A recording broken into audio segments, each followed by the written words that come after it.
Assalamualaikum warahmatullahi wabarakatuh. Masya Allah. Kemarin kita sudah membahas surat An-Nisa ayat 19 yang isinya adalah tentang menggauli istri dengan cara yang ma'ruf. Oh, itu udah nonton videonya ya? Udah, Masya Allah. Nah, karena kemarin kita sudah membahas masalah menggauli istri dengan cara yang ma'ruf, sekarang kita akan lanjut untuk membahas masalah nafkah nih, Ahi. Oh, Masya Allah. Ya. Berarti kemarin itu termasuk di kewajiban suami ya? Terakhir betul, kita ya? Betul. Nah, kalau misalkan bicara tentang nafkah nih, apa sih menurut antum nafkah tuh? Nafkah itu mungkin kasih uang ya? Kasih uang. Atau nafkah batin. Wah. Mungkin dua itu ya. Wah nih, kita akan membahas ini bersama dengan narasumber sekaligus guru kita nih, yang sudah ada bersama kita, Ustaz Solid Basalamah. Gimana Ustaz, kabar antum Ustaz? Alhamdulillah. Ustaz nih, tadi kita sempat membahas Ustaz, kalau menurut versinya Ahrama itu nafkah itu memberi uang dan nafkah batin Ustaz. Sebenarnya dalam Islam itu nafkah itu definisinya seperti apa sih Ustaz? Baik, Alhamdulillah, wassalatu wassalamu ala Rasulillah. Ini sebenarnya episode lanjutan dari kewajiban seorang suami ya. Jadi yang lalu kita sempat membahas poin pertama, yaitu surah An-Nisa ayat 19, wa ashiruhunna bil ma'ruf. Dan gaulilah mereka dengan cara yang paling ma'ruf. Ma'ruf ini kalau orang Arab membahasakannya maksudnya yang paling baik, paling sempurna, paling santun. Intinya terbaik lah. Dan itu Abdullah bin Abbas merincikan sampai pada gaulilah mereka secara biologis dengan baik dan santun. Tapi ini semua masuk, sudah pernah kita disinggung masalah itu, tatapan mata yang syahdu, ucapan yang santun, jamaan tangan yang ramah, kemudian intinya semua baik-baik saja, gitu. Tidak dengan emosional, tidak dengan kasar dan seterusnya. Nah, kalau kewajiban suami yang kedua yang akan kita bahas kali ini itu adalah nafkah. Kalau nafkah dalam syariat itu lebih kepada materi. Lebih kepada materi. Jadi sebenarnya tidak dibahasakan kalau biologis itu nafkah. Tapi dia lebih kepada materi. Laki-laki yang bijak, suami yang bijak, dia mengetahui yang pertama itu adalah kewajiban dari Allah Subhanahu wa ta'ala. Karena Allah berfirman dalam Al-Quran, dalam surah At-Talaq, surah nomor 65, ayat 7. Liyunfik dhu sa'atin min sa'ati. Waman qudira alaihi rizqu falyunfik mimma atahu Allah. La yukallifullahu nafsan illa ma ata. Sayaj'alullahu ba'da usri yusra. Terjemahannya itu, harusnya kata Allah SWT, orang yang telah diwajibkan untuk memberikan nafkah dan punya kemampuan mengeluarkan nafkah itu. Ya. Dan siapapun menurut kemampuannya, dan siapapun yang tidak memiliki kemampuan, maksudnya tidak bisa memenuhi semua kebutuhan, tetap dia harus menafkahi istrinya semampunya. Allah tidak akan membebankan seseorang di atas kemampuannya, dan Allah akan menjadikan segala sesuatu yang sulit itu menjadi mudah. Maksudnya, bagi orang yang coba berusaha menjalankan kewajibannya, Allah akan mudahkan. Contoh misalnya, kewajiban sholat. Kalau orang itu sudah niat tulus dari hatinya dia ingin sholat, Allah akan mudahkan dia sholat. Nah, begitu juga dengan zakat, begitu juga dengan haji dan umroh, begitu juga dengan ibadah-ibadah yang lainnya. Penutupan ayat ini menjelaskan tentang masalah kalaupun ada orang yang tidak punya kemampuan, kecuali misalnya dia hanya bisa memberi istrinya makan sehari sekali aja, maka itu sudah dianggap batas kemampuan dia tidak punya kemampuan lebih dari, maka tetap dia berikan. Dan setelah itu kalau dia niat tulus, Allah SWT akan bukakan pintu-pintu rezeki untuk memenuhi kebutuhan istrinya. Ini dalam Al-Quran. Kemudian juga dalam surah Al-Baqarah ayat 233, Allah Subhanahu wa ta'ala juga berfirman, wa 'alal mauludi lahu rizquhunna wa kiswatuhunna bil ma'ruf. Dan bagi seorang suami berikut ayah, mereka punya kewajiban untuk menafkahi para ibu. Jadi pada saat jadi istri dan pada saat jadi ibu, ya, menurut kemampuan dia. Dan Allah Subhanahu wa ta'ala juga menitikberatkan 3 ayat setelah itu, Al-Baqarah surah nomor 2 ayat 236, yang Allah memastikan kalau orang memberikan nafkah itu sesuai dengan kemampuan dia. Wa 'alal musi'i qadaruhu wa 'alal muqtiri qadaruhu. Orang yang punya kemampuan dia berikan sesuai dengan kemampuan dia. Makin Allah bukain rezeki, makin dia royal sama istrinya, sama anaknya. Dia berikan sesuai kemampuan dia. Dan bagi orang yang tidak mampu, juga memberikan sesuai dengan kemampuan dia. Jadi Allah Subhanahu wa taala di sini fokuskan ke masalah materi. Nah, begitu juga dengan sabda Nabi sallallahu alaihi wasallam dalam banyak hadis yang sahih, di antaranya hadis riwayat Abu Daud, wa antut'imuha idza ta'imta wa taksuha idza iktasait. Engkau memberikan makan, ini masalah nafkah. Engkau memberikan makan pada istri apa yang kamu makan, dan engkau memberikan pakaian apa yang kau kenakan. Maksudnya setara juga dengan apa yang kamu makan dan apa yang kamu kenakan. Seperti di sini memang ya kita lihat masalah nafkah itu berkisar di masalah materi dan kebutuhan. Dan masalah mampu ini setiap orang berbeda-beda, Ustaz ya. Setiap suami itu kadar kemampuannya ini takarannya berbeda ya. Tentu saja. Makanya tadi Al-Baqarah 236 itu menitik beratkan itu. Wa 'alal musi'i qadaru. Musi itu maksudnya orang yang luas sekali rezekinya. Maksudnya dia betul-betul kaya raya, maka dia keluarkan nafkah dengan kemampuannya. Jadi dalam Islam juga tidak boleh orang kaya raya tapi dia malah perhitungan sama istri sama anaknya. Kalau dia berikan, dia memang dia bekerja, dia memiliki pendapatan untuk kebutuhan dia, untuk kebutuhan istri dan anaknya, dan untuk kebutuhan dia bersedekah dan kegiatan sosial di luar sana atau bantu kerabatnya. Terus dikatakan wa 'alal muqtiri qadaru, dan orang yang tidak mampu juga tetap harus sesuai dengan kemampuannya. Makna ayat ini berarti tidak ada alasan bagi seorang suami untuk tidak menafkahi istrinya. Kecuali memang dia punya udzur syar'i, kayak misalnya dia sakit, stroke, hilang akal, gila, nah itu mungkin. Tetapi kalau dia masih punya kekuatan fisik, punya kemampuan, dia tidak boleh untuk tidak memberikan nafkah. Dan kebanyakan orang itu selalu berkeluh kesah karena dia pikir, oh saya kan belum diterima di kantor ini bekerja, di kantor itu bekerja. Selalu patokannya hanya terikat dengan kantor. Seakan-akan tidak mungkin dia punya income kecuali dari kantor saja. Ini keliru. Karena pernah ada seseorang yang menganggap dirinya miskin di kota Jeddah, datang kepada seorang syekh dan mengatakan begini, syekh saya ini orang miskin. Syekhnya kebetulan lagi pengajian, lagi ramai jemaahnya. Orang ini berharap agar syekhnya menyampaikan kepada jemaah, ayo tolong bantu orang ini. Dia mengatakan, syekh dia berhentikan pengajian. Terus syekhnya mengatakan, ada apa? Karena pengajian diberhentikan. Dia bilang, saya orang miskin, tolong bantu saya dan sampaikan ke jamaah Anda untuk membantu saya. Terus syekhnya mengatakan, kamu orang kaya. Seorang itu mengatakan, saya orang miskin syekh. Kata syekhnya, kamu orang kaya. Orang itu karena dia heran, maka dia mengatakan, demi Allah saya orang miskin. Karena dia pikir dia lebih tahu tentang dirinya. Maka syekhnya mengatakan, demi Allah kau orang kaya. Di pengajian itu. Maka orang ini penasaran. Maka dia mengatakan, syekh, saya lebih tahu keadaan saya. Bagaimana saya sudah bersumpah atas sama Allah kalau saya orang miskin, Anda bersumpah saya orang kaya. Saya ini orang miskin. Mana buktinya kalau saya ini orang kaya? Kata syekhnya, kau mau saya buktikan? Dia bilang, iya. Baik, kata syekhnya, kau mau saya hitung kekayaan kamu? Orang itu makin penasaran. Dia bilang, tentu saja. Kata syekhnya, saya ingin tanya, berapa jari-jari tangan kamu? Dia mengatakan 10. Kata syekhnya, mau nggak? 1 jari kamu, tangan, saya potong, saya bayar dengan 1 juta real. Itu kan 4,5 miliar. Kan? Orang itu spontan mengatakan, tentu saya tidak mau. Kata syekhnya, kau punya 10 juta real. Baik, kalau 1 mata kamu saya congkel, saya bayar 1 juta real. Saya nggak mau. Oke, kamu punya 2 juta real. Kuping, kaki, semua dihitung sama syekhnya. Kata syekhnya, kamu ini orang kaya raya. Tugas kamu sekarang tinggal keluar, berusaha untuk mencari kebutuhan kamu harian. Perangkat kamu sudah ada. Jadi kamu ini orang kaya raya. Nah, dari kisah ini kita bisa ambil pelajaran, banyaknya orang yang tidak faham. Sebenarnya dia tinggal ikhtiar saja. Dan ada hadis Bukhari yang sangat menarik. Kata Nabi SAW, kalau kalian betul-betul bertawakal kepada Allah, sebagaimana burung bertawakal, dia keluar, kalau kalian betul-betul begini hadisnya, kalau kalian betul-betul bertawakal kepada Allah, sebenar-benar tawakalnya, maksudnya ikhtiar dan mengembalikan hasilnya kepada Allah, maka Allah akan memberikan rezeki kepada kalian sebagaimana Allah berikan rezeki seekor burung yang keluar di pagi hari, dalam kondisi lapar, pulang sore hari sudah kenyang.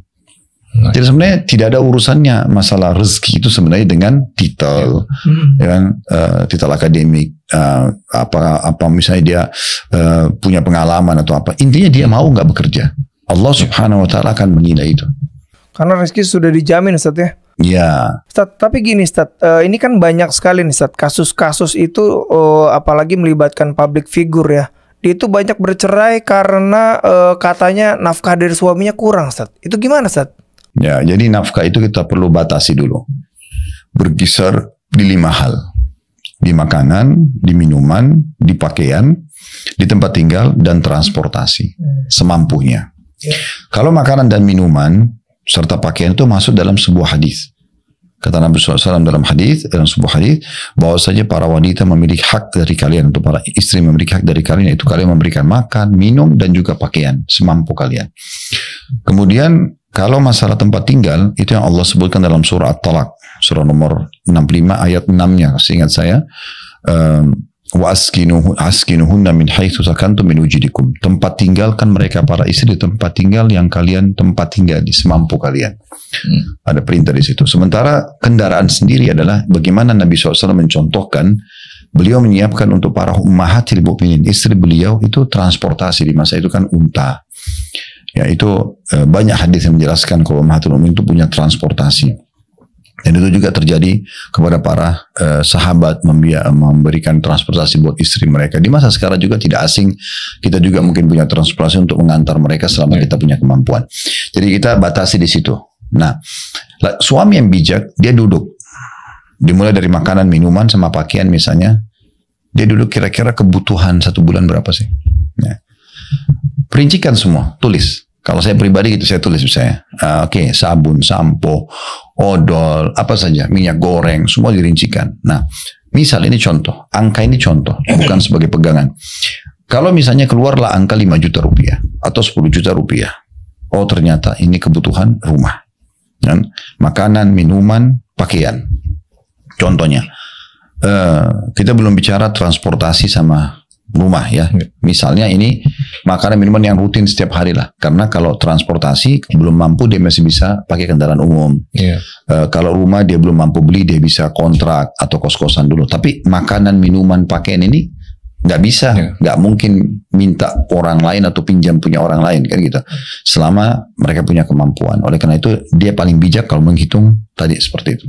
Keluarlah misalnya angka 5 sampai 10 juta per bulan. Maka di sini sang suami udah tahu, oh saya harus cari kerjaan atau pendapatan 1 bulan besarnya begitu.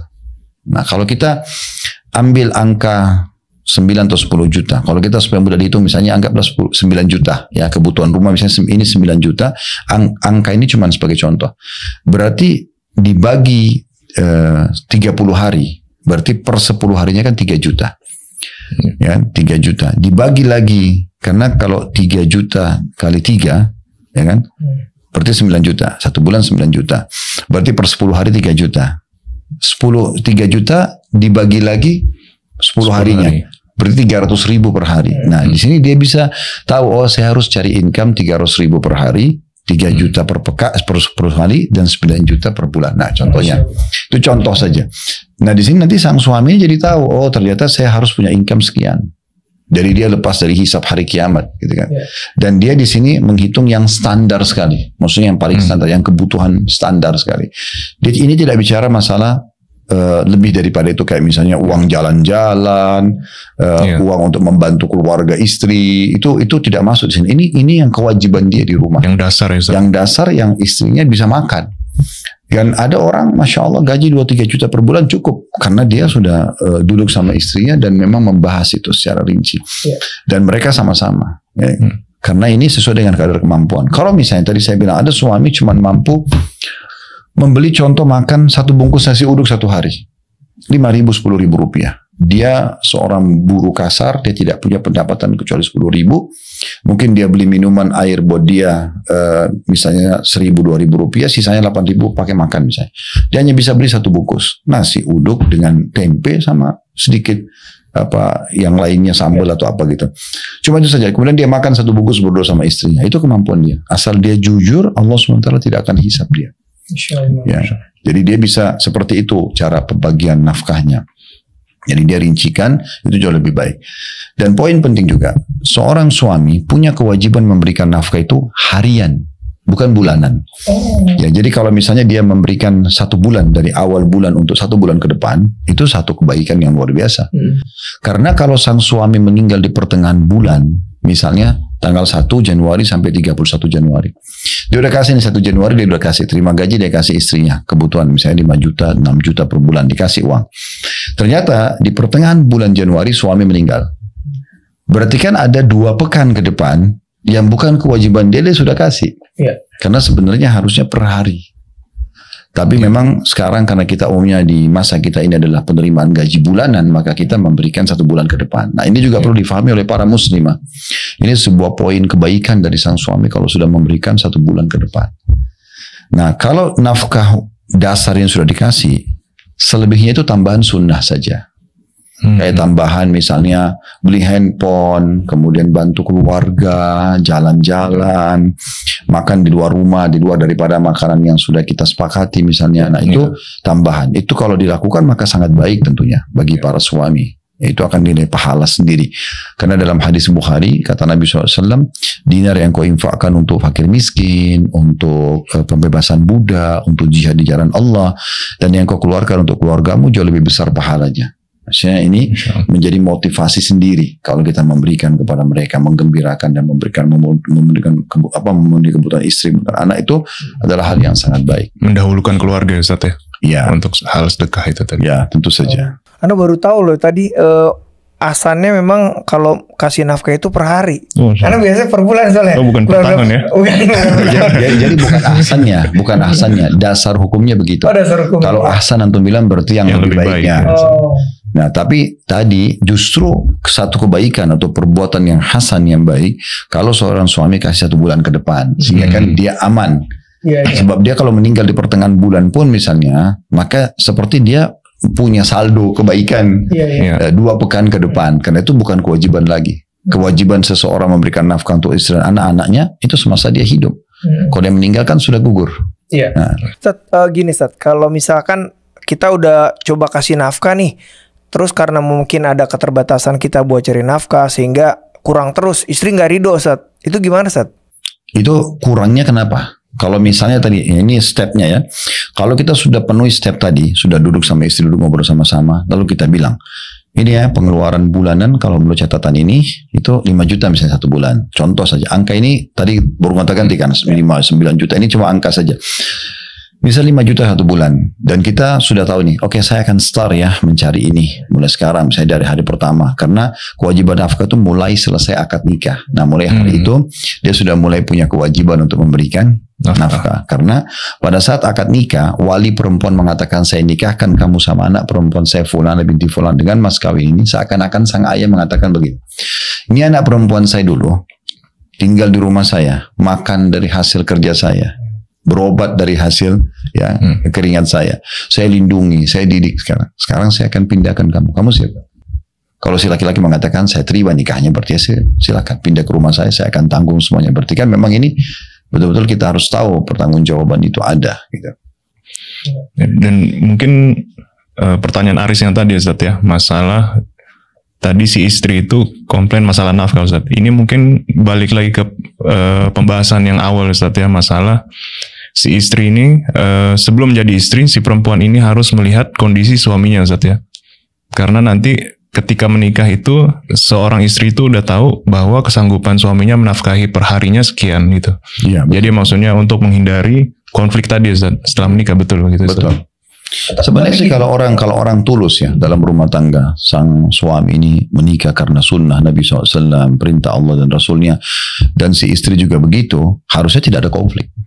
Harusnya tidak ada konflik karena mereka akan saling faham, bekerja sama menjadi satu tim yang sangat baik. Pada saat memang awal memulai mencari rezeki, pendapatannya hanya bisa per hari sekian, ya sama-sama dinikmatin.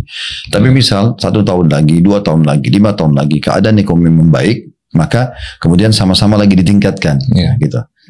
Karena termasuk kata Ali radhiyallahu anhu, bagi orang yang Allah telah bukakan pintu rezekinya, harusnya dia memahami dari rezeki yang bertambah itu dia memperindah silaturahim keluarganya, dimulai dari orang tuanya, istrinya, anaknya, dia malah lebih baik sama mereka.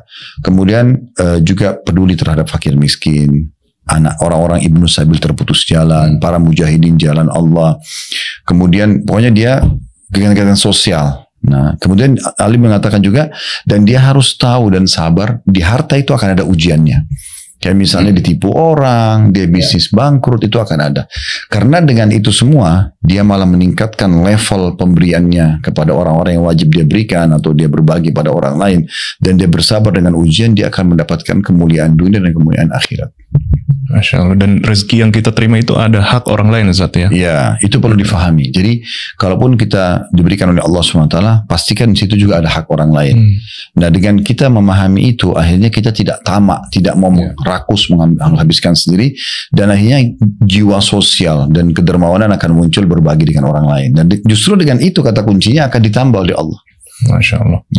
Ustaz, tapi gini Ustaz, biasanya kan orang-orang tuh sebelum nikah tuh ada aja Ustaz, perempuan-perempuan minta duluan tuh sebelum nikah, nanti saya kalau misalkan nikah sama kamu, saya maunya nafkahnya sekian ya setiap bulan, 10 juta, 20 juta gitu. Kasih syarat maksudnya. Ya, kasih syarat Ustaz.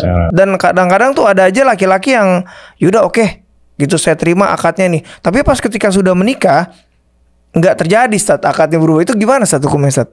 Dalam hadis Nabi SAW, al-muslimuna ala syurutihim. Setiap muslim harus sesuai dengan syaratnya.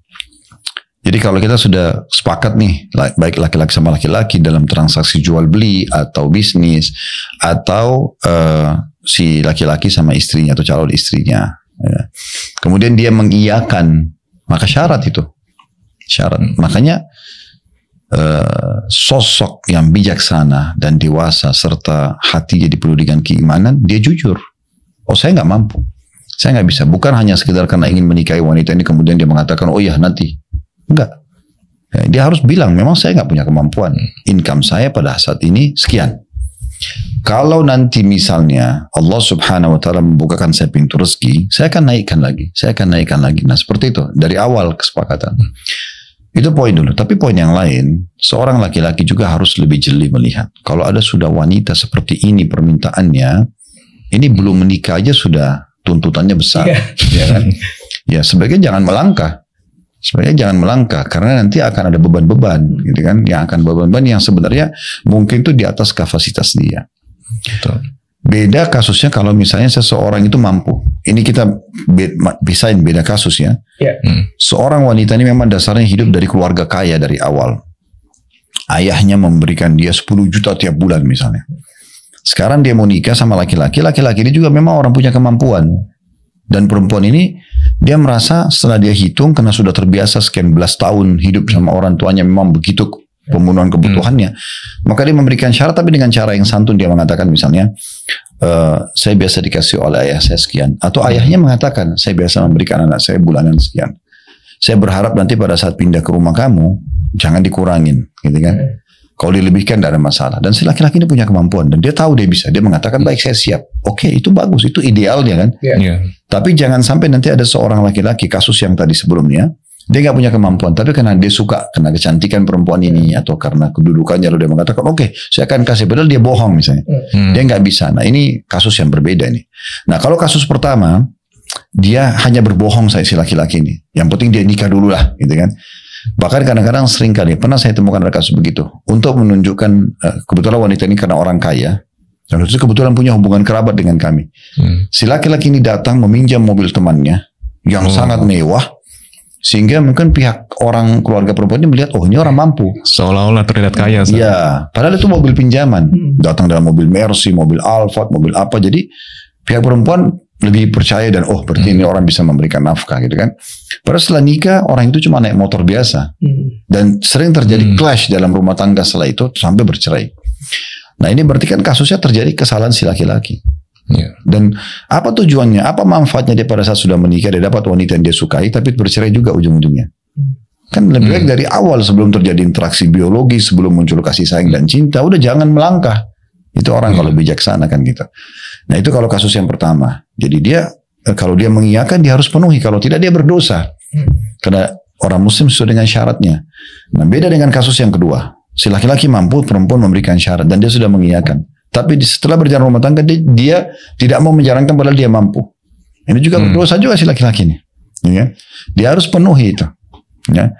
Dan nasihat untuk semua laki-laki. Kalau mau memunculkan loyalitas dari seseorang, terutama istri, tetangga bantal gitu kan. Maka harus royal. Royalitas memunculkan loyalitas. Ya.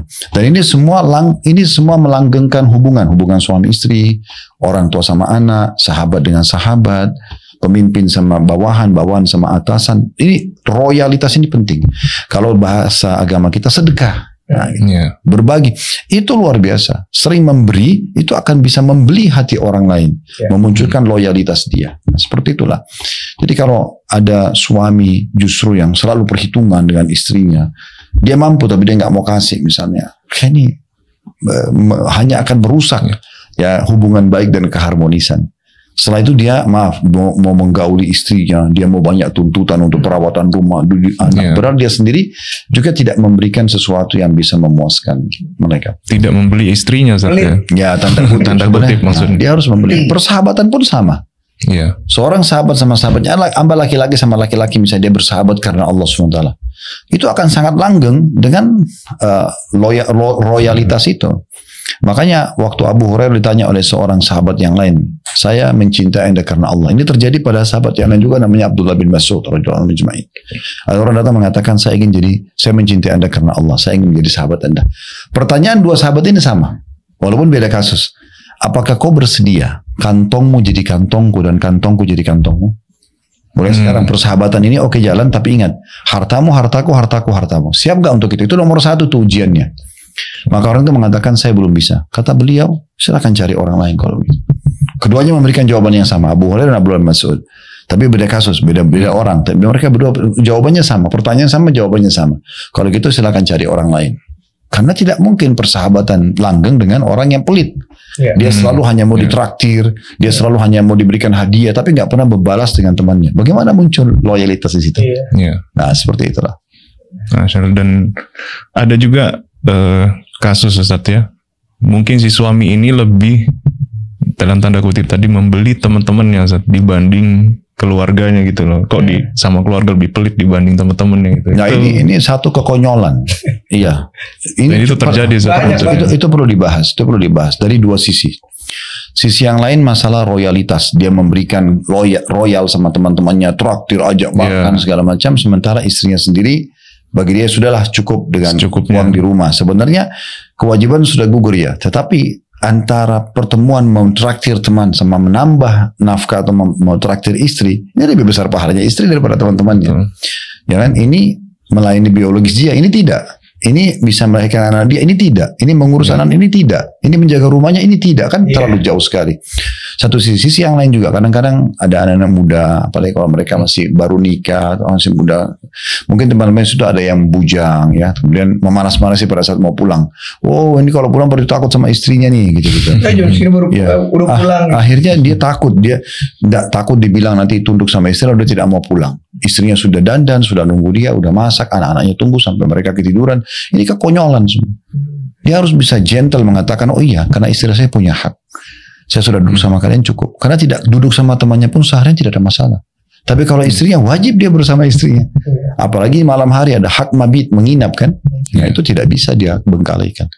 Oleh karena itu boleh orang berteman, boleh luangkan waktu buat teman-teman. Tapi bukan berarti mereka diprioritaskan dibandingkan istri dan anak-anak gitu.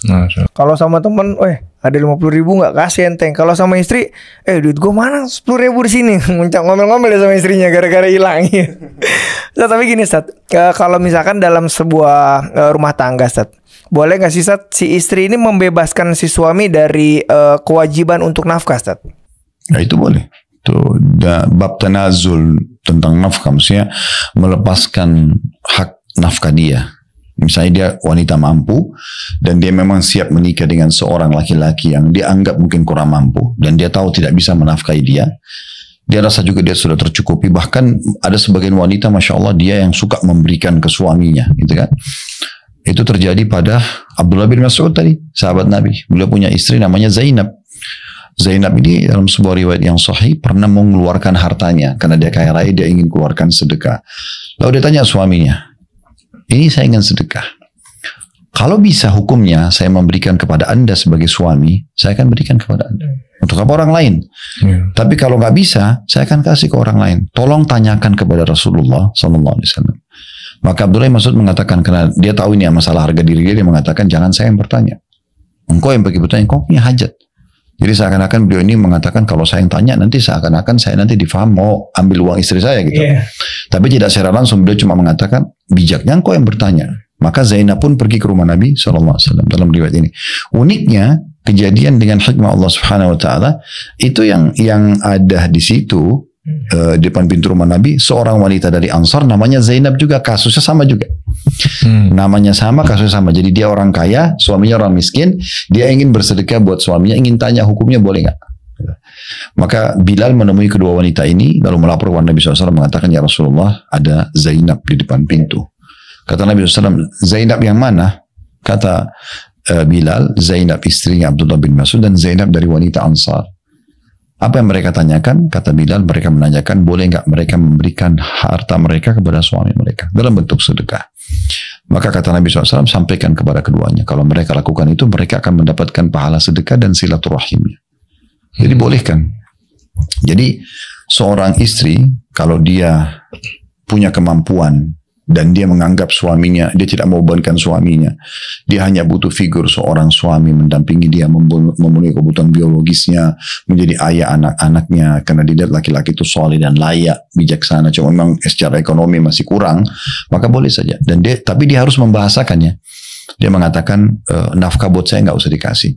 Bahkan ini rumah, misalnya rumah dia, kita tinggal sama-sama di sini, nanti makan semua saya yang siapin. Memang dia melepaskan kewajiban suami yang memberikan nafkah, dia juga melepaskan hak dia, maka itu boleh-boleh saja. Masya Allah. Tapi nggak boleh dibalik ya. Jangan suami yang bilang, saya mau nikah tapi saya nggak mau kasih kamu nafkah. Baru mau lakuin itu, Ustaz. Ya jangan begitu kan. Ya jadi nanti akhirnya istrinya dibiarkan kerja keras, ya jadi pembantu rumah tangga, ke luar negeri. Karena beberapa saya dapat kasus begitu. Jadi ada beberapa, Allah musta'an, Allah tempat kita minta tolong, TKW kita mengeluh begitu. Jadi suami mereka pengangguran di Indonesia, istrinya keluar kerja, jadi dari desanya, dari kampungnya ke ibu kota atau kota-kota besar di Indonesia ataupun ke luar negeri, hanya untuk mencari nafkah. Karena dia patuh pada suaminya, dia juga tidak mau kehilangan suaminya, maka dia bekerja. Suaminya justru yang ngurus rumah dan segala macam. Ini berbalik ini, ya. Dan itu atas perintah suaminya. Nah, ini tidak boleh. Secara hukum agama dia berdosa sang suami. Harusnya dia yang keluar negeri. Karena kita yang disuruh keluar rumah kan. Kita disuruh sholat berjamaah di masjid, ngantar jenazah, jihad, cari nafkah, itu tugas kita laki-laki. Tapi secara umum mungkin laki-laki kalau disedekahin istrinya, Ustaz, mungkin harga dirinya agak jadi kayak nggak ada harga agak dirinya. kurang enak gitu. Nah, ini kan kasuistik. Iya, kasuistik. Ya. Kasus artinya kalau, kan tadi ditanyakan pertanyaannya, kalau ada istri yang tanazul, melepaskan hak nafkahnya dia, apakah boleh? Nah, boleh saja. Nah, saya tadi kasih contohnya. Di zaman Nabi SAW itu ada terjadi. Dan itu Abdullah bin Mas'ud pun sebenarnya bukan minta. Suami bukan minta, tapi istri yang ingin memberikan. Sekarang misalnya istrinya orang kaya, terus kemudian memberikan jam mahal buat suaminya, dompet, dia hadiahkan mobil, boleh nggak? Boleh. Tapi dari dianya, bukan suami yang kasih syarat, kamu harus berikan saya mobil, harus berikan ini, itu nggak ada. Dan ini nggak boleh dimanfaatin juga sama suami, maksudnya. Maksudnya, wah istri saya kaya nih, ini mumpung. Nah itu Allah Subhanahu Wa Taala lebih tahu isi hati setiap orang. Kalau memang dia gunakan keadaan seperti itu, tidak usah kita bicara istri. Persahabatan misalnya, ada orang sahabat dengan seseorang yang lain, lalu dia tunggangi karena sahabatnya kaya, dia lakukan itu. Itu niatnya sudah tidak benar. Apalagi istrinya yang harus dia wajib nafkahi. Kalau temannya aja tidak wajib dia nafkahi, tidak boleh dilakukan, apalagi sama istrinya. Ada tambahan mungkin berhubungan dengan masalah nafkah. Walaupun kita bahas materi, pertanyaan sederhana, apakah sang suami memberikan uang cash atau justru terlibat dalam belanja langsung? Nah itu pilihan sang suami. Jadi misalnya gini, ya udah kebutuhan apa sih di rumah, minyak goreng, sampo, sabun, suami yang pergi belanja, begitu terima gaji dia akan kasih istrinya. Itu juga masuk dalamnya. Jadi tidak harus uang, fisik uang. Ya, yang penting dia penuhi kebutuhan istrinya. Ya, jadi di sini materi bukan hanya duit, tapi kebutuhan itu yang dia atau kalau dia kasih uang istrinya nanti belanja sama-sama juga boleh. Jadi jangan dibatasi dengan uang saja. Seperti di Saudi, contohnya di Saudi kebetulan karena kita lagi di Mekah ini, jadi di Saudi itu memang bisa dikatakan jarang sekali suami yang memberikan uang cash untuk istrinya belanja tiap bulan. Jadi memang di sini tuh di pasar yang penuh laki-laki. Ya. Itu laki-laki yang belanja, Ya, Ustaz, ya? mereka yang pergi belanja. Saya berapa kali temani dosen-dosen kami di sini, biasanya mereka yang pergi belanja daging, mereka yang belanja sayuran untuk 1 minggu, untuk ini. Dia yang belanja, si laki-laki ini. Karena di pasar tuh jarang sekali perempuan. Nah, kecuali kalau misalnya dia ada kelebihan rezeki, dia ingin berikan uang untuk istrinya supaya dia bantu keluarganya, atau dia beli perhiasan, mungkin itu baru dia kasih uang cash. Jadi itu bisa saja terjadi. Tapi dua-duanya boleh. Ya, kalau misalnya suaminya tidak mau pusing, dia sibuk dengan kerjaan, lalu dia kasih uang bulanan ini ya, di saat senggang sang istri yang pergi ke pasar belanja, itu juga tidak ada masalah. Ya, tapi intinya terpenuhi kebutuhannya. Jadi kebutuhannya tentang nafkah ini adalah sandang, pangan, papan gitu, Ustaz, ya? Ya. Masya Allah. Yang penting itu terpenuhi. Boleh nggak dikasih cash? Jadi opsinya boleh dikasih cash atau nggak boleh kita sendiri yang langsung sediain. Iya, dan di sini makanan, minuman, nah pakaian juga sama, pakaian itu yang dipakai kan. Nah, di masalah rumah tadi, kalau rumah sama kendaraan, nah ini sesuai dengan kemampuan semua. Tapi rumah itu di mana kita bisa tinggal. Jadi jangan mampu membeli rumah, tapi udah kita kontrak aja terus. Padahal dia mampu. Atau dia mampu kontrak rumah yang layak, tapi dia kos-kosan. Dengan pertimbangan dia harus punya tabungan, dia mau simpan. Nah ini juga tidak pantas gitu, karena ini masuk dalam nafkah tempat tinggal itu. Jadi selama Allah kasih kemampuan, pindah aja ke tempat yang lebih bagus selama mampu, pindah lagi ke tempat yang lebih bagus selama mampu, begitu aja terus gitu kan. Toh juga dia termasuk menikmatinya gitu. Nah ini termasuk sama dengan transportasi. Dia udah mampu pindah dari satu level kendaraan yang motor tua ke motor baru misalnya, tapi dia nggak lakukan. Ya sudahlah, begini aja biar istri saya biasa hidup sederhana. Padahal sebenarnya mampu untuk apa? Kenapa harus kita beban keluar daripada satu kenikmatan Allah yang sebenarnya kita bisa nikmati? Ya, dan di situ dikatakan oleh Nabi SAW dalam sebuah hadis berhubungan dengan masalah ini, Innallaha yuhibbu an yara athara ni'ami ala abdi. Allah itu suka sekali melihat bekas nikmatnya pada hambanya. Itu. Jadi harusnya diperlihatkan. Pernah ada sahabat hadir dalam masjid, bajunya berantakan, penampilannya kumuh. Maka Nabi dikatain, lalu Nabi SAW tanya, pertama sekali, kau punya harta nggak? Orang itu bilang, ada ya Rasulullah. Dan yang dia sebut di masa itu dianggap harta. Saya punya unta, saya punya kuda, saya punya domba. Di masa itu berarti orang punya mobil kalau kita di masa sekarang. Ada hartanya. Kata Nabi SAW, kalau gitu mana kamu tadi bekas nikmat Allah pada dirimu? Tidak boleh kita punya kemampuan tapi tidak nampak. Ini sering saya sampaikan juga di beberapa pengajian. Kalau seandainya, kalau kita mau praktikkan hadis ini ya, Allah suka melihat bekas nikmat hambanya pada dirinya, pada diri hamba tersebut. Jadi kalau kita masuk ke satu supermarket, ada anggur kualitas premium, harga 200.000 per kilo. Sama ada anggur ini kualitas A, ini kualitas B, harga 100.000 per kilo. Kita mampu belian 200.000, belian 200.000. Nikmatin itu, karena itu halal. Dan kita punya kemampuan. Jangan punya kemampuan tapi pergi ke B dengan alasan mau hemat. Ini bukan hemat pada tempatnya ini. Hemat itu kalau kita membeli satu benda, mubazir, beli berlebihan. Kita udah punya mobil, kita beli lagi mobil, kita beli lagi mobil. Mubazir untuk apa? Nongkrong di garasi mobil misalnya, atau kita punya motor, beli lagi motor 2-3 motor hanya untuk model atau gonta-ganti. Ini yang perlu hemat di situ. Jadi nggak perlu. Tapi kalau hemat tadi salah tempat itu, kan gitu. Jadi dia harus betul-betul tepat sasaran gitu. Ya, Masya Allah Ustaz. Tapi kalau misalkan bicara mengenai pemberian nafkah berupa pakaian Ustaz, itu ada acuan nggak Ustaz? Harus pakaian yang seperti apa gitu Ustaz? Ya, jadi pakaian dasar yang dibutuhkan dalam kesehari-harian gitu. Kayak misalnya contoh di rumah ada pakaian, biasa orang bilang tanda kutip baju dinasnya ya, sebagai istri. Mungkin baju tidur lah ya, dia pakai, dan itu demi maslahat sang suami, kan gitu. Salah satu hal yang sangat baik adalah menikmati istri. Nah ini mungkin masih jarang orang berpikir untuk itu. Ya sudah, dia berjalan begitu saja. Dan salah satu cara menikmati istri adalah ngobrol dengan dia, menikmatin paras wajahnya, sentuhan, cumbuan, dan juga memberikan pakaian yang kita suka. Sebagai suami, jadi kita memberikan pakaian yang kita suka. Misalnya kita suka warna merah, kita suka warna hitam, model apa gitu ya. Dan tidak ada salahnya baju tidur ini pun kita yang beli kan gitu, karena kita ingin melihatnya kan gitu. Beli dan berikan kepada dia, tinggal mengenakannya. Karena kalau kita memberikan dia untuk membeli, bisa saja dia beli sesuatu menurut dia bagus, belum tentu menarik buat kita. Yang akan melihat dan menikmati adalah kita, kan gitu. Karena Allah berfirman dalam surah An-Nisa, nisa'ukum harthun lakum fa'atu harthakum annasyitum wa qaddimu li anfusikum. para istri kan adalah ladang buat kalian, maka datangi ladang kalian sesuai yang kalian ingini dan dahulukan diri kalian. Suami disuruh dahulukan. Ya. Dalam hal biologis, kita pengen gaya seperti apa, kita pengen dia pakai baju apa, kita pengen dia pakai performa, kita yang memilih itu. Sehingga kita lebih semangat dalam berjumpa dengan dia. Gitu kan? Nah, seperti itu gambarannya. Ini berhubungan dengan pakaian. Kemudian misalnya, itu pakaian tidur. Yang mungkin itu khas sama suami. Ada pakaian mungkin yang dia pakai sehari-hari untuk dia masak, aktivitas di rumah, jaga anak. Mungkin di Indonesia biasa ada daster. Baju-baju apa itu mungkin ada beberapa lembar lah punya dia, dan itu memang kita harus tahu ini ada masa expire-nya juga, karena mungkin sudah luntur warnanya, mungkin sobek, ya gitu. Itu kan harus diganti. Ada juga mungkin pakaian sholat, misalnya mau kena sejadah, kan gitu, itu juga diberikan yang terbaik. Dan ada juga masa-masa expire-nya, mungkin berjalan sekian lama, kita berikan hadiah baru, ya. Atau paling tidak dia punya 2 setel, misalnya 2 setel mukena, sejadah gitu kan. Mungkin daster ada 4-5 atau berapa gitu yang dengan berbagai macam motif yang menarik juga buat dia gitu ya. Ada mungkin pakaian juga yang buat menjamu tamu misalnya ada tamu, ada ibunya datang yang merupakan ibu mertua kita misalnya, atau saudarinya atau teman-temannya atau tetangga, dia punya busana yang dia bisa sambut dengan mereka, dan itu membawa kepercayaan diri bahwa dia karena dia pakai baju yang layak, dan juga membawa nama, bagi orang itu pasti suaminya baiklah ya, dengan memberikan pakaian itu kan gitu. Ada juga pakaian, dan ada juga pakaian untuk keluar.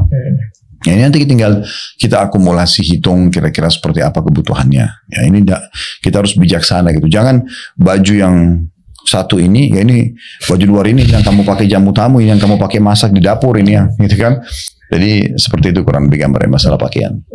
Sat, kalau misalkan Sat, itu kan tentang pakaian Sat. Terus gimana Sat kalau masalah rumah? Kadang-kadang kan ada aja nih perempuan itu yang kurang nyaman, mungkin tinggal di kontrakan, tapi si suami hanya mampu di kontrakan yang kecil gitu, itu gimana Sat? Itu makanya kembali seperti tadi masalah nafkah yang ditanya sama Rama itu. Jadi sebenarnya seorang istri itu, calon istri, dia harus tahu kondisi suaminya seperti apa. Kan biasa itu ditanya ya, awal datang mau melihat nazar syari misalnya, ditanya oleh calon mertua pekerjaannya apa, income-nya berapa, itu biasa aja. Nanti tinggal di mana? Iya, nanti tinggal di mana. Kan kita jelaskan apa adanya. Yang paling bagus jujur. Makanya dalam pepatah bahasa Arab dikatakan fi sarahatin raha. Di setiap transparansi itu ada ketenangan. Apa adanya. Saya saya bekerja di sini, kemampuan saya sekian tiap bulan, saya bisa memberikan nafkah dari misal 5 juta, income saya adalah 4 juta, sana 1 juta juga mungkin saya butuh untuk bensin saya, transportasi saya dan seterusnya.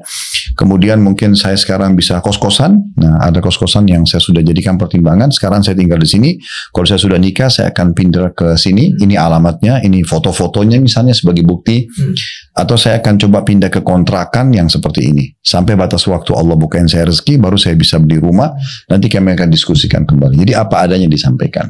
Nah itu akan sangat nyaman gitu ya, dibahasakan dari awal. Kalau itu sudah disampaikan, dan sang istri sudah tahu, tapi ternyata berjalan waktu sang istri tidak mau menerima, itu sang istri yang salah. Kan gitu. Dan dia boleh sebelum nikah lebih detail, misalnya si calon istri sama ayahnya melihat kos-kosan itu, meninjau lokasi, melihat, oh ya ini memang layak, atau kontrakan itu, tanpa harus ada si calon suami misalnya, kan bisa saja dikasih alamat dan dia melihat misalnya, itu kan cukup ya. Jadi dia sudah detail tahu semuanya, nah kemudian dia tinggal bersama-sama. Sekali lagi, kalau memang niatnya ikhlas karena Allah, pasti semua akan berjalan dengan baik. Nah, tetapi kalau misalnya terjadi kasus si suami ini punya kemampuan, tadi ya, seperti saya sempat singgung, dia misalnya punya kemampuan, tapi dia bilang kita kos-kosan aja. Dia sebenarnya mampu, bukan cuma kontrak, beli rumah pun dia mampu. Tapi kadang-kadang ada orang begitu, subhanallah, secara kejiwaan tadi diambil dari mana prinsip itu, tapi saya pernah dengar itu ya. Sebenarnya orang mengatakan, supaya istri saya tidak tamak dengan harta saya atau pendapatan saya, supaya dia belajar dulu hidup susah. Untuk apa kalau mampu hidup nyaman? Toh juga dengan nyamannya istri di rumah, terlindungi dengan baik, dia rasa nyaman, apalagi kita bisa memberikan lebih baik daripada apa yang ayahnya berikan. Dari tempat tidur, dari lemari, dari pakaian, dari furniture di rumah, termasuk pantry-nya, dapurnya dan segala macam, itu kan akan dia lebih nyaman di rumah. Kenyamanan ini akan membuat pelayanan maksimal. Itu secara otomatis. Masya Allah nih, makanan sudah, minuman sudah, pakaian sudah, rumah juga sudah, Sat. kendaraan, Ustaz. Gimana, Ustaz? Tentang kendaraan, Ustaz? Ya, kendaraan itu masuk dalam umumnya nafkah juga. Jadi selain suami juga bisa menggunakan untuk transportasi dia kerja, silaturahim keluarga, dia juga keluar sama keluarganya, dia penuhi kebutuhan. Kalau pokoknya makin terbuka pintu rezeki, makin buka juga pintu itu. Nah, tidak ada salahnya. Seperti Nabi SAW juga menyiapkan untuk ummahatul mukminin unta buat mereka gitu kan. Dan itu setahu saya ya, sebatas ilmu saya itu memang dia di setiap rumah Nabi SAW itu ada untahnya itu. Berarti setiap rumah itu kayak ada transport, ya ada mobilnya gitu ya. Maka diberikan. Nabi SAW itu tidak pernah perhitungan dalam masalah seperti ini. Sehingga mereka kalau ada kebutuhan-kebutuhan dasar harus keluar rumah, mendesak, maka itu bisa saja pergi. Ya. Tapi kalau belum mampu, sekarang mungkin orang pakai transportasi online, oke lah, masih nggak masalah gitu ya. Jadi sesuai dengan kemampuan. Tapi ini jangan luput dari kita. Ya, jadi ada juga waktu kita bersama-sama dengan keluarga, kalau masih bisa motor-motor, kalau sudah mampu mobil-mobil gitu kan. Mobil itu pun misalnya sudah sangat tua, kemudian dia mau diganti yang baru dan punya kemampuan, dia ganti demi untuk dia dan keluarganya, itu adalah hal yang sangat baik. Insya Allah. Ustaz, mungkin Ustaz ini sebagai penutup Ustaz, saran dari antum Ustaz, ini kan masih banyak Ustaz laki-laki di luar sana, sang suami ini pelit sama istrinya masih banyak tuntutannya sama suaminya Ustaz. Perhitungan. Iya, perhitungan. Nasihat dari antum gimana Ustaz? Ya, satu-satu mungkin ya. Kalau dari suami, saran kami bertakwa kepada Allah Subhanahu wa taala. Mereka harus menjadikan justru orang yang di skala prioritaskan, yang menikmati hasil keringat dia adalah istri sama anaknya. Baru kemudian kerabatnya, baru kemudian orang lain gitu ya. Dimulai dari hal yang diwajibkan dari nafkah sudah kita rincikan, kemudian sisanya tambahan. Kayak misalnya tidak ada salahnya seorang suami memberikan hadiah lagi kepada istrinya, jam tangan kah, baju kah, parfum kah, tambahan dari nafkah itu. Selama Allah berikan dia rezeki, maka itu sangat baik. Karena Nabi SAW mengatakan tahadu, tahabu. Saling memberikan hadiah, maka kalian akan saling mencintai. Itu salah satu kata kunci orang saling mencintai, karena sering memberikan hadiah. Maka itu poin yang harus betul-betul digarisbawahi. Bagaimana dia berbagi dengan masalah itu. Nah, jadi dia bertakwa kepada Allah SWT. Dan kalau dia tidak mampu, dia komunikasikan yang sehat. Saya istrinya butuh beli handphone atau mau membantu keluarganya, dan memang dia tidak mampu. Kalau dia mampu, dia kasih. Kalau dia tidak mampu, dia bahasakan, saya belum mampu sekarang keadaan saya, bisa nggak? Mungkin insya Allah di saat Allah bukain, doain saya akan bantu, gitu kan? Dan perlu digarisbawahi, dalam masalah memberikan nafkah ini adalah sedekah yang paling afdal kan. Dan puncak tertinggi dalam bab sedekah, yang istilahnya orang dermawan sekali, itu adalah tidak pernah menolak orang yang memintanya. Itu yang dilakukan oleh Nabi SAW. Makanya hadis Anas radhiyallahu anhu mengatakan Nabi SAW itu tidak pernah menolak siapapun yang meminta. Ini memang paling berat ya. Karena setiap orang minta, kita tidak nolak. Tapi itu puncak kedermawanan di situ. Dan itu puncak daripada pahala sedekah. Jadi memang orang akan mengulurkan tangan minta, walaupun orang yang sama. Nah, mungkin ada orang mengatakan, saya kan sudah kasih istri saya sudah kasih anak saya sudah kasih saudara saya, tapi masih minta lagi. Baik, orang minta karena butuh, kan gitu. Kalau orang tidak butuh, nggak mungkin minta. Dan fahami poin ini. Kita memberikan kepada orang yang sama yang minta, dengan orang baru bedanya apa? Sama saja, karena intinya kan kita bersedekah. Jadi nggak usah perhitungan dalam masalah itu. Nah, gitu. Dan kalau dia tidak mampu dari, dia komunikasikan yang sehat. Itu satu sisi sebagai suami. Dan ingat, loyalitas akan muncul, cinta, kasih sayang, perhatian, pengorbanan justru kena loyalitas itu. Nah, bagi istri yang masih suka nuntut, gitu kan. Kalau kita lihat kasusnya, kalau memang dia butuh, suaminya mampu tapi suaminya pelit, dan dia nuntut haknya. Ini kasus terjadi pada Hindun radhiyallahu anha, istrinya Abu Sufyan radhiyallahu anhu. Di Mekah ini dulu, kan gitu. Waktu mereka masuk Islam di fase pembebasan kota Mekah, Hindun langsung mengeluh kepada Nabi SAW. Abu Sufyan orang kaya, pemimpin Mekah. Tapi Hindun mengatakan, ya Rasulullah, Abu Sufyan orang yang sangat pelit. Ya, begitu dalam hadis Bukhari. Dia tidak memenuhi kebutuhan saya, dia cuma mau tahu datang sebagai suami dilayani. Pertanyaan Hindun, boleh nggak saya ambil hartanya diam-diam? Karena orang ini mampu tahu, tapi nggak mau tahu makanan, minuman, tidak mau tahu, cuma mau tahu datang makanan ada dari mana, nggak ada uangnya. Maka boleh nggak saya ambil hartanya? Apa kata Nabi SAW dalam hadis Bukhari? Ambillah hartanya secara ma'ruf, maksudnya yang merupakan hakmu saja. Nggak boleh lebih, kalau lebih jadi mencuri. Tapi saking sulitnya suami mampu tapi tidak mau perhatian sama istrinya, sampai istri dibolehkan begitu. Gitu.